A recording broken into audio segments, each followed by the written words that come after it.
Welcome back to Weekend Today in Central New York, joined by Chief Cecile with the Syracuse Police Department. Welcome back. Good morning. So the topic of today, I wanted to talk about the PBA post from last week.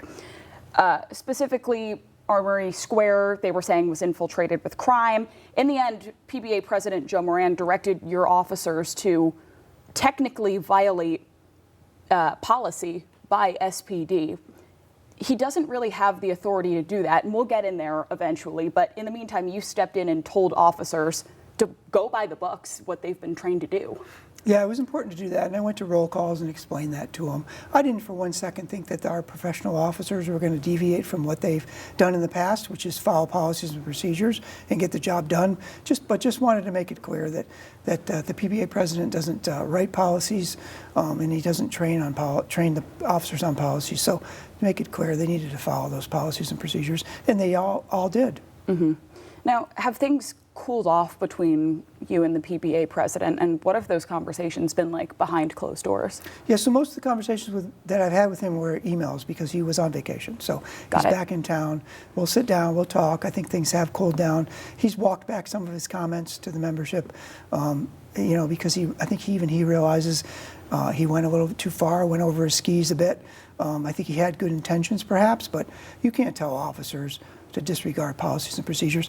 We have some very talented people on our department, from the officers up to the command staff. Mm-hmm. They don't need to deviate. This last weekend was an example. I was down there.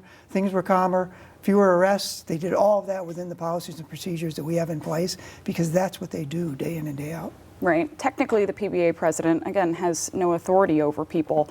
What is Armory Square like on the weekends from your experience? Well, the weekend just this past weekend, it was relatively calm. There were people going in and out of the bars, having a good time. Saturday was a little busier, but we made some arrests early on. The officers were very proactive, very professional, and those arrests early on set the tone so that we didn't have the large block parties setting up and deciding to party till 5 a.m. So we are addressing this problem, and we were actually doing it before that post came out.